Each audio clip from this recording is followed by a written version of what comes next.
नमस्कार विद्यार्थी मित्रांनो, तुमचं स्वागत आहे. आपण पाठीमागच्या तासाला इलेक्ट्रोनिगेटिव्हिटी म्हणजे काय बघितलं. आता इलेक्ट्रोनिगेटिव्हिटी नंतरचा जो पुढचा पार्ट आपल्याला पाहायचा आहे तो आहे फॅलन्स किंवा फॅलन्सी. आता कशाला म्हणायचं फॅलन्स किंवा फॅलन्सी? संयुज किंवा संयुजा, तर त्याच्या वेगवेगळे आपल्याला डेफिनेशन सांगता येतात. पहिली डेफिनेशन आहे combining capacity. Combining capacity of elements, त्याला आपण काय म्हणतो फॅलन्स किंवा फॅलन्सी.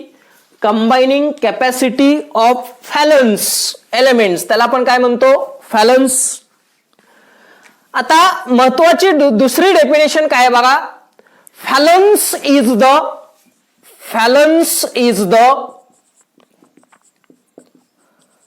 number of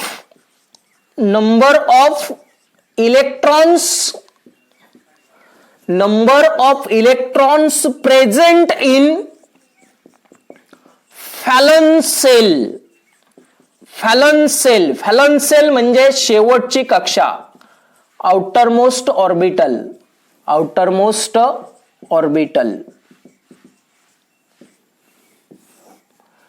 म्हणजे number of electron present in valence shell, शेवटच्या कक्षेमध्ये असणाऱ्या इलेक्ट्रॉनची संख्या. शेवटच्या कक्षेमध्ये असणाऱ्या इलेक्ट्रॉनची संख्या म्हणजे काय फॅलन्स. और इज इक्वल टू, म्हणजे फॅलन्स म्हणजे काय is equal to difference between 8 and number of valence electron. त्याला म्हणायचं फॅलन्स. आउटरमोस्ट ऑर्बिटल मधली इलेक्ट्रॉनची संख्या असेल किंवा 8 मधून फॅलन्स इलेक्ट्रॉन मायनस केल्यानंतर येणारी संख्या असेल, त्याला काय म्हणतो आपण फॅलन्स. आता फॉर एक्झाम्पल बघा, जर आपण एक्झाम्पल घेतलं सोडियमचा अटॉमिक नंबर किती आहे 11. त्याचं जर आपण इलेक्ट्रॉनिक कॉन्फिगरेशन बघितलं तर काय असतं, पहिल्या कक्षेत 2 असतात, नंतर 8 असतात आणि नंतर 1 असतं. म्हणजे आउटरमोस्ट ऑर्बिटल मध्ये किती आहे 1, म्हणजे ही त्याची काय फॅलन्सी 1. आउटरमोस्ट ऑर्बिटल किंवा number of valence shell present in. किंवा दुसरं एक्झाम्पल जर आपण समजा ऑक्सिजन घेतलं, ऑक्सिजनचं किती आहे 8, पहिल्या कक्षेत 2 आणि दुसऱ्या कक्षेत 6.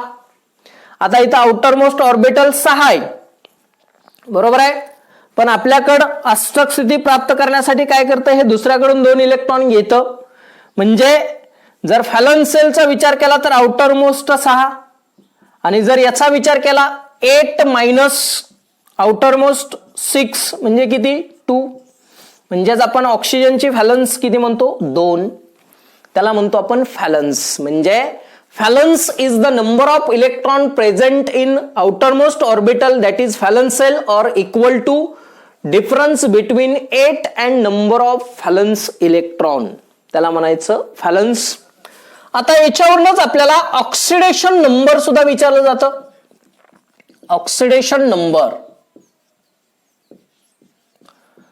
आता कशाला म्हणायचं, तर दिल्या किंवा घेतल्या जाणाऱ्या इलेक्ट्रॉनच्या संख्येमुळे जो चार्ज तयार होतो त्या चार्जला काय म्हटलं जातं ऑक्सिडेशन नंबर. म्हणजे काय oxidation number is the number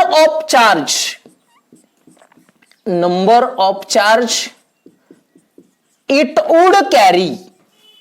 it would carry due to complete transfer of electron. complete transfer. आता ट्रान्सफर म्हणजे काय लॉस और गेन, किंवा इलेक्ट्रॉन दिले जातील किंवा इलेक्ट्रॉन घेतले जातील. कंप्लीट ट्रान्सफर ऑफ इलेक्ट्रॉन्स, त्याला म्हणतो आपण oxidation number. Oxidation number is the number of charge, म्हणजे चार्ज किती तयार होतो कशामुळं, कंप्लीट ट्रान्सफर ऑफ इलेक्ट्रॉन म्हणजे दिले जातील किंवा घेतले जातील. फॉर एक्झाम्पल सोडियम, सोडियम कडे किती आहे 2 8 1 आहे. सोडियम काय करतं, हा इलेक्ट्रॉन दुसऱ्याला देतं आणि त्याच्यावर काय चार्ज येतो प्लस, म्हणजे सोडियमचा ऑक्सिडेशन नंबर किती आहे +1. +1 कसं तयार झालं, हा इलेक्ट्रॉन त्यानं काय केला दुसऱ्याला दिला, लॉस. जर आपण क्लोरीन घेतलं 2 8 7, क्लोरीनला अष्ट स्थिती प्राप्त करण्यासाठी एका इलेक्ट्रॉनची गरज आहे, म्हणून क्लोरीन काय करतं दुसऱ्याकडून एक इलेक्ट्रॉन घेतं आणि तयार होतं क्लोरीनचा आयन, म्हणजे इथं काय झालं गेन. म्हणजे सोडियमवर चार्ज +1 आणि क्लोरीनवर चार्ज -1. कसा तयार झाला, लॉस किंवा गेन. ज्यावेळेस लॉस होतं त्यावेळेस प्लस येतं आणि गेन असेल त्यावेळेस काय होतं मायनस. त्याला म्हणायचं ऑक्सिडेशन नंबर. व्हॅलन्स आणि ऑक्सिडेशन नंबर. आता हा जो व्हॅलन्स किंवा व्हॅलन्सी आहे ते आपल्याला काय करायचं आहे, ट्रेंड्स बघायचे आहेत, पिरियड आणि ऑक्सिडेशन स्टेट आहे, त्या ऑक्सिडेशन स्टेटचं आपल्याला काय करायचं आहे, पिरियड आणि ग्रुप मध्ये ट्रेंड बघायचा आहे. आपण जर पहिल्यांदा समजा ग्रुपचा विचार केला, ग्रुप कोणाला म्हणतो आपण, जे व्हर्टिकल कॉलम असतात त्यांना व्हर्टिकल कॉलम. आता ग्रुप मध्ये व्हॅलन्स कमी होत जाते का जास्त होत जाते, किंवा त्याच्यावर नेमका काय चेंज होतो ते आपल्याला बघायचं आहे. मग व्हर्टिकल कॉलम म्हणजे आपण काय करणार आहे, डाऊन द ग्रुप जाणार आहे.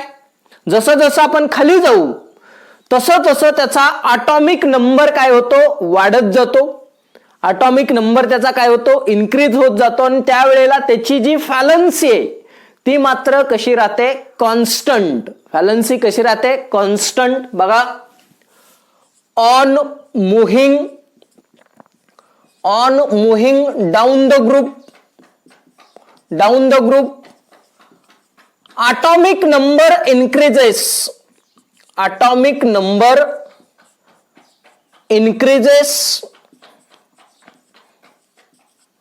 then valence remains constant.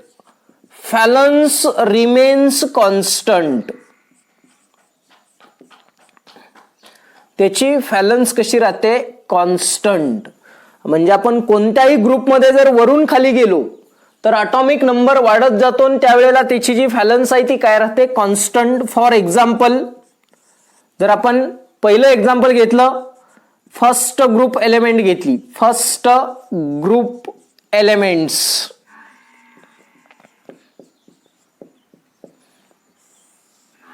आता बघा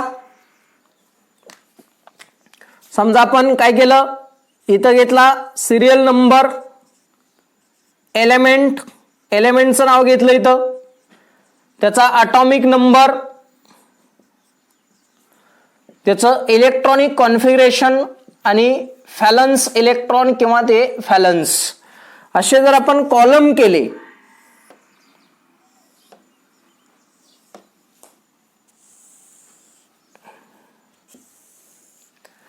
बघा समजा पहिली 2 3 एलिमेंट घेतली. पहिल्या ग्रुप मधलं पहिलं मूलद्रव्य कुठलं आहे, लिथियम, सोडियम, पोटॅशियम. लिथियमचा ॲटॉमिक नंबर 3, सोडियमचा 11 आणि पोटॅशियमचा किती आहे 19. जसं जसं खाली गेलो तसा ॲटॉमिक नंबर वाढत गेला. इलेक्ट्रॉनिक कॉन्फिगरेशन कसं आहे 1s2 2s1 1s2 2s2 2p6 3s1 1s2 2s2 2p6 3s2 3p6 4s1.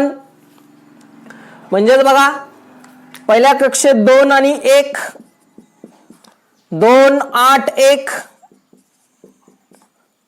आणि याचं कसं आहे 2 8 8 1. बघा व्हॅलन्स इलेक्ट्रॉन किती आहेत याच्यामध्ये, शेवटच्या ऑर्बिटल मध्ये इलेक्ट्रॉन किती आहे 1, याच्यामध्ये सुद्धा किती आहे 1 आणि याच्यामध्ये सुद्धा किती आहे 1. म्हणजे ग्रुप मध्ये व्हॅलन्सी किंवा व्हॅलन्स कसं राहतं? Constant. On moving down the group atomic number increases then valence remains constant. Valence त्याची कशी राहते? कॉन्स्टंट राहते. हे आहे पहिलं एक्झाम्पल. समजा आपण दुसरं एक्झाम्पल बघितलं, सेकंड ग्रुप एलिमेंट्स. आता सेकंड ग्रुप एलिमेंट्स मध्ये परत समजा आपण serial number, element, atomic number, electronic configuration आणि व्हॅलन्स.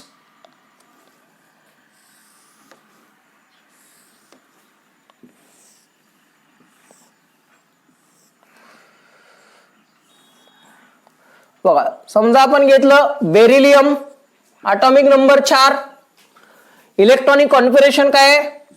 1s2 2s2 म्हणजेच काय? 2 2. व्हॅलन्स मध्ये इलेक्ट्रॉन किती आहेत? 2, म्हणजे त्याची व्हॅलन्सी किती? 2.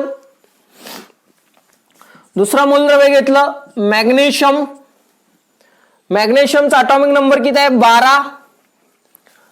1s2 2s2 2p6 3s2 म्हणजे 2 8 2 2 8 2 किती आहेत? 2. पुढचं मूलद्रव्य घेतलं समजा आपण कॅल्शियम.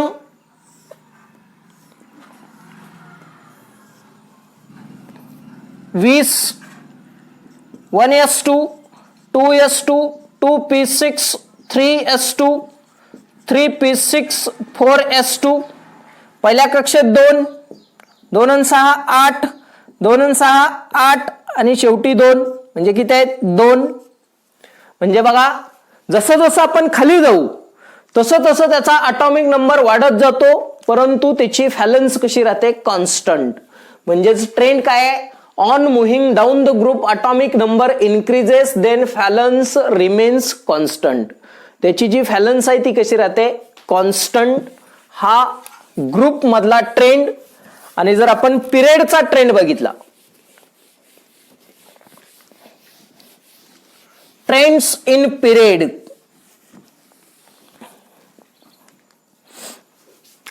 बी पिरियड. कुणाला म्हणतो पिरियड आपण? जे हॉरिझॉन्टल रोज आहेत त्यांना. Horizontal rows. आता पिरियड मध्ये आपण काय करणार आहे? लेफ्ट कडून राईट कडे जाणार आहे. लेफ्ट कडून राईट कडे जसं जसं जाऊ तसं तसं त्याचा atomic नंबर काय होतो? वाढत जातो. atomic नंबर इन्क्रीज होत जातो आणि त्यावेळेला त्याची व्हॅलन्स पहिल्यांदा इन्क्रीज होते आणि नंतर काय होते? डिक्रीज. म्हणजेच आपल्याला लिहिता येईल on moving left to right in a period atomic number increases. Atomic number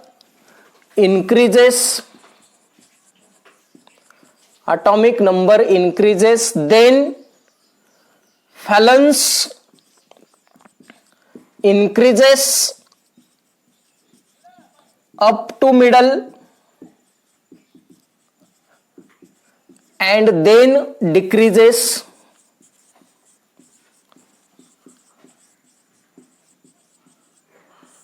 हा त्याचा ट्रेंड. आता फॉर एक्झाम्पल बघा, सेकंड ग्रुप एलिमेंट्स.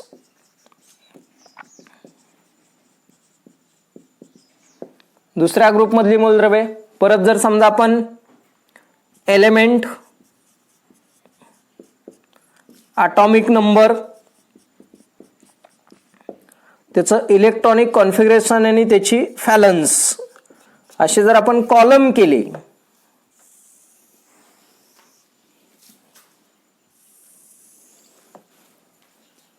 बघा समजा आपण घेतलं lithium, beryllium, boron, carbon, nitrogen, oxygen, fluorine आणि निऑन. ॲटॉमिक नंबर 3, 4, 5, 6, 7, 8, 9 आणि 10 ॲटॉमिक नंबर वाढत गेला. इलेक्ट्रॉनिक कॉन्फिगरेशन याचं 1s2 2s1 1s2 2s2 1s2 2s2 2p1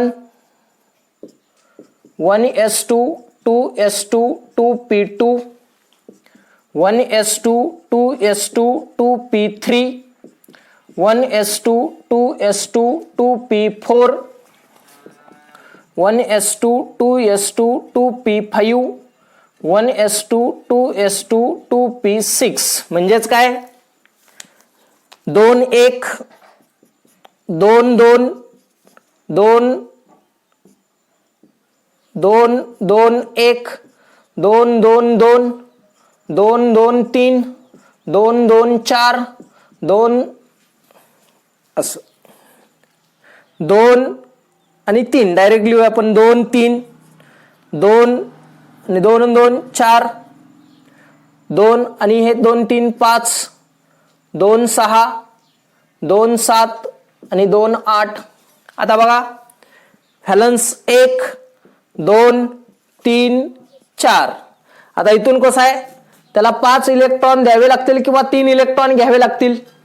इथं कसं होतं याला दुसऱ्याकडून 7 इलेक्ट्रॉन घ्यावे लागले असते अष्टक स्थिती पूर्ण करण्यासाठी, पण 7 घेणं अवघड आहे पण 1 देणं सोपं आहे म्हणून 1 2 3 4.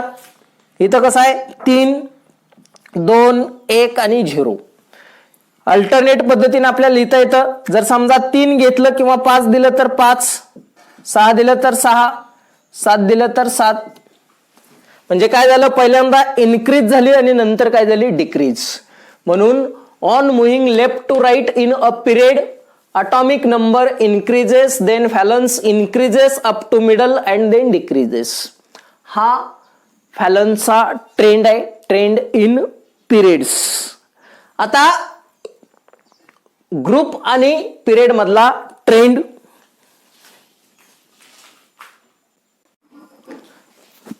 आता व्हॅलन्स नंतर आपल्याला पुढचा पार्ट बघायचा आहे periodic trends in metallic and non metallic character. Metallic आणि नॉन मेटॅलिक कॅरेक्टर मध्ये आपल्याला काय बघायचं आहे पिरियडिक ट्रेंड्स. आपल्याला माहित आहे पिरियडिक टेबलचा आपण विचार केला तर जे मेटल असतात ते कुठं असतात लेफ्ट साइडला असतात.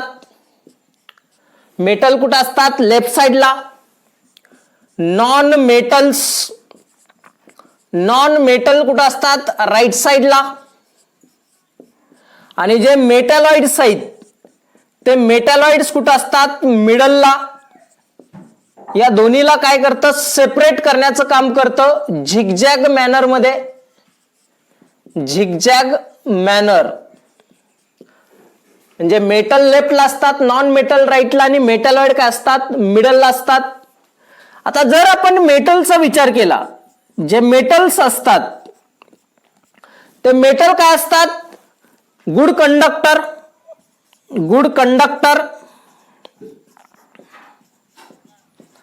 Of heat and electricity.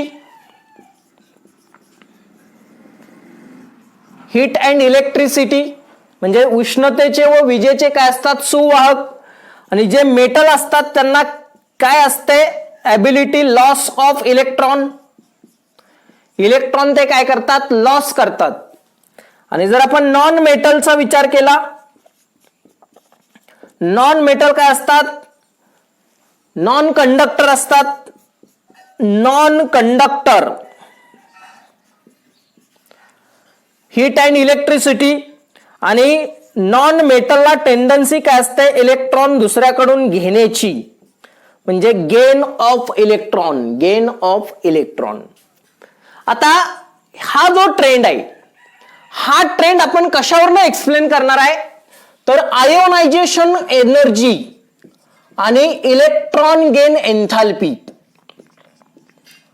Ionisation energy आणि इलेक्ट्रॉन गेन एन्थाल्पी याच्यावरनं आपण काय करणार आहे हा ट्रेंड आपण काय करणार आहे एक्सप्लेन करणार आहे. आता जर आपण ग्रुपचा विचार केला ग्रुपमध्ये काय होतं जसं जसं खाली जाऊ डाऊन द ग्रुप किंवा ionization enthalpy decreases down the group. जसं जसं आपण खाली जाऊ तसं तसं काय होतं, आयोनायझेशन एन्थाल्पी काय होते, डिक्रीज होते. जसं जसं आपण खाली जातो तसं तसं लॉस ऑफ इलेक्ट्रॉनची ॲबिलिटी काय होते, इन्क्रीजेस. लॉस ऑफ इलेक्ट्रॉन्स आणि लॉस ऑफ इलेक्ट्रॉन इन्क्रीज होतं, आयोनायझेशन एन्थाल्पी डिक्रीज होतं आणि मेटॅलिक कॅरेक्टर सुद्धा काय होतं मग, increases. Metallic character increases. Metallic character increases म्हणजे कसं, जसं जसं आपण ग्रुपमध्ये खाली जाऊ तसं तसं काय होतं, मेटॅलिक कॅरेक्टर इन्क्रीज होत जातं. मेटॅलिक कॅरेक्टर इन्क्रीज होतं म्हणजेच काय, नॉन मेटॅलिक कॅरेक्टर काय होणार आहे, डिक्रीज होणार आहे. म्हणून आपण जर त्याचं ट्रेंड मध्ये लिहिलं,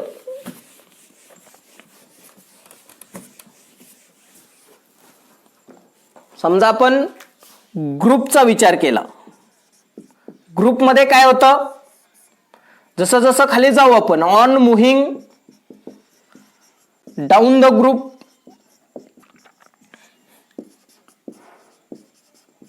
काय होतं, metallic character increases. Metallic character increases and non-metallic character decreases.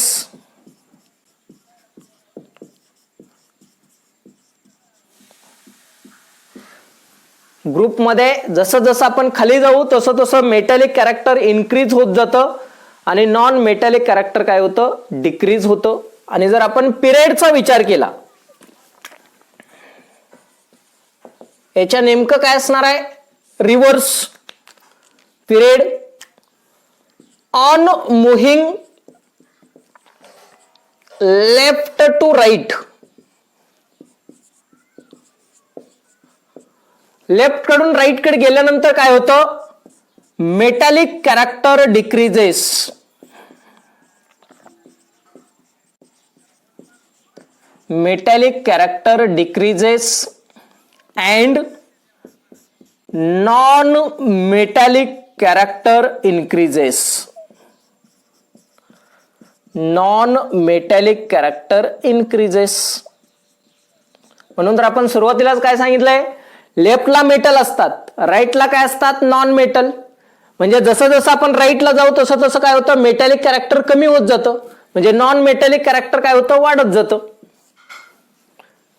आणि जसं जसं ग्रुपमध्ये आपण खाली जाऊ तसं तसं मेटॅलिक कॅरेक्टर काय होतं, वाढत जातं आणि नॉन मेटॅलिक कॅरेक्टर काय होतं, कमी होत जातं. हा periodic trends in metallic and non metallic character, metallic आणि नॉन मेटॅलिक कॅरेक्टरचा पिरियडिक ट्रेंड्स. आणि आता आपल्याला लास्ट पार्ट बघायचा आहे,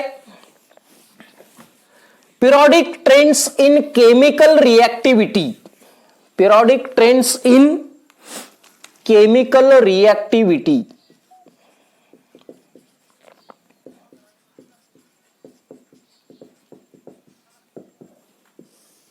केमिकल रिएक्टिव्हिटीचा काय बघायचं आपल्याला, ट्रेंड्स.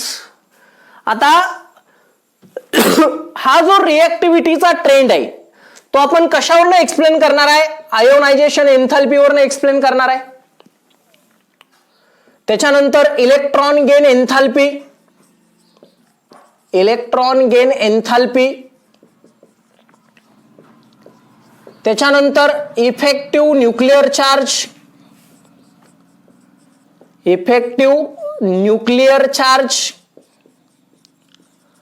आणि ॲटॉमिक रेडियस. याच्यावरून आपण काय करणार आहे, केमिकल रिएक्टिव्हिटी एक्सप्लेन करणार आहे. आता एक्स्ट्रीमली लेफ्ट आणि जे राईटला असतात ते मोर रिएक्टिव्ह असतात. द एलिमेंट्स प्रेझेंट ऑन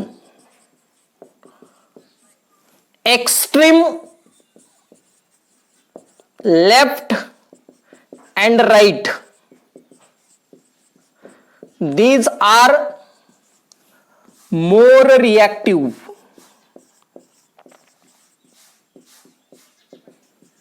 ते असतात मोर रिएक्टिव्ह. जी मूलद्रव्ये एकदम लेफ्टला आणि एकदम राईटला असतात ती मूलद्रव्ये कशी असतात, मोर रिएक्टिव्ह म्हणजे जास्त क्रियाशील असतात. आता फॉर एक्झाम्पल आपण जर लेफ्टला बघितलं, पहिल्यांदा लेफ्टला कोण आहे, लिथियम आहे, सोडियम आहे.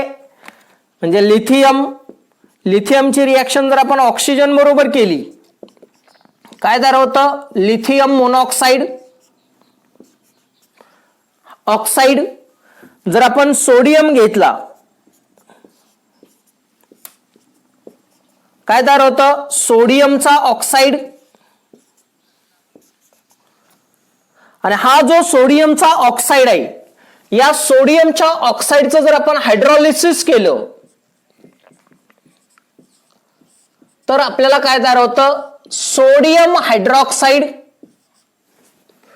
आणि हा स्ट्रॉंग बेस आहे.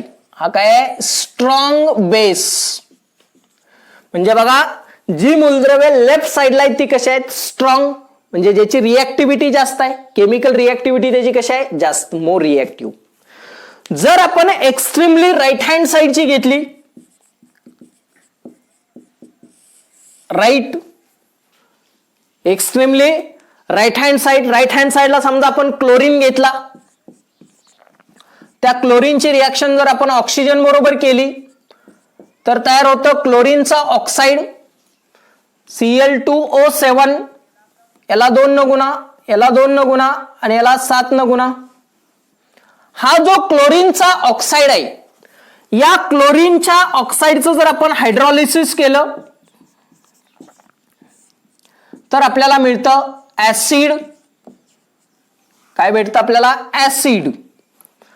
हा स्ट्रॉंग ऍसिड आहे. म्हणजे बघा, एक्स्ट्रीमली लेफ्टला स्ट्रॉंग बेस, एक्स्ट्रीमली राईटला काय आहे, स्ट्रॉंग ऍसिड.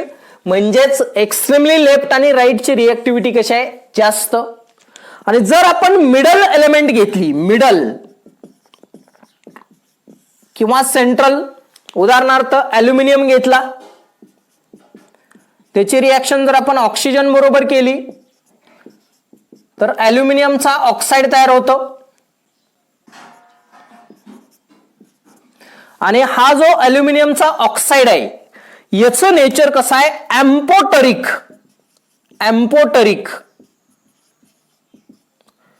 म्हणजे ज्या ऑक्साइडचं हायड्रॉलिसिस केल्यानंतर ऍसिडिक ही दाखवतं आणि बेसिक ही दाखवतं. म्हणजे बघा, लेफ्टला काय आहेत, फक्त स्ट्रॉंग बेस आहेत, राईटला काय आहेत, स्ट्रॉंग ऍसिड आहेत, पण मिडलला काय आहे, ऍसिड बी आहेत, बेस बी आहेत, म्हणजे दोन्ही बी आहेत. म्हणजे त्याची रिएक्टिव्हिटी कशी आहे, कमी. जर आपण कार्बन घेतलं, ऑक्सिजन बरोबर तयार होतं कार्बन मोनॉक्साइड. बॅलन्स करण्यासाठी याला 2 न गुणा, याला 2 न गुणा. कार्बन मोनॉक्साइड हा न्यूट्रल आहे. कार्बन मोनॉक्साइड न्यूट्रल म्हणजे त्याची रिएक्टिव्हिटी कशी आहे, कमी आहे. आणि जर आपण कार्बन डायऑक्साइड घेतला तर कार्बन डायऑक्साइड हा काय आहे, वीकली ऍसिडिक आहे. Weekly acidic. म्हणजेच बघा, लेफ्टची स्ट्रॉंग आहेत, राईटची स्ट्रॉंग आहेत, पण मिडलची कशी आहेत, लो रिएक्टिव्ह आहे. म्हणून आपण काय लिहिलंय, लेफ्ट आणि राईटला जी मूलद्रव्ये असतात ती कशी असतात, मोर रिएक्टिव्ह. आणि हा ट्रेंड आहे केमिकल रिएक्टिव्हिटीचा, periodic trends in chemical reactivity. आता हा जो पार्ट आहे तो पुस्तकाला आपल्याला चार्टच्या पद्धतीने दिलेला आहे. कसा दिलाय, चार्ट. पण आपण डायरेक्ट आपण ते समजण्यासाठी काय केलेलं आहे, त्या रिएक्शन लिहिलेत. मग आपण जर तो चार्ट बघितला, चार्टवरनी आपल्याला सांगता येईल. बघा, त्या चार्टमध्ये आपल्याला हायड्राइड दिसतात, ऑक्साइड दिसतात. Hydride, oxide.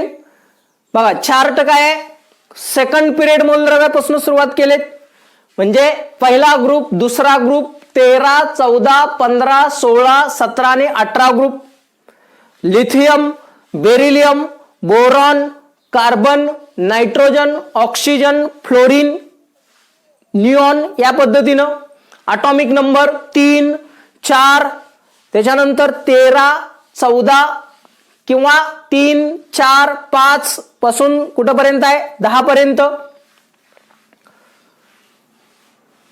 बघा बोरॉनचा किती आहे, बोरॉन 13व्या ग्रुप मधला आहे, 13 पासून 18 पर्यंत. त्याचं इलेक्ट्रॉनिक कॉन्फिगरेशन आपण पाठीमागे बघितलेलं आहे, तसंच आहे. पहिल्या याच्यात 2, 1, 2, 2, 2, 3, 2, 4, 2, 5, 2, 6, 2, 7, 2, 8 या पद्धतीनं. मग त्याची जर आपण व्हॅलन्सी बघितली कशी आहे, 2, 1 इलेक्ट्रॉनिक कॉन्फिगरेशन 1, 2, 3, 4 बरोबर आहे. त्याच्यानंतर काय आहे, 3 असेल किंवा 5 असेल, 2 असेल किंवा 6 असेल, 1 असेल किंवा 7 आणि 0. आता हायड्राइड बघा, लिथियमचे हायड्राइड असतील, बेरिलियमचे हायड्राइड असतील, ऑक्साईड असतील. जो पार्ट आपण आता इथं घेतलेला आहे तोच पार्ट तिथं आहे. मग हायड्राइड्स आणि ऑक्साइड्स केमिकल रिॲक्टिव्हिटीचे ट्रेंड. आता ट्रेंड नंतर हा चॅप्टर इथं आपला संपलेला आहे. काय काय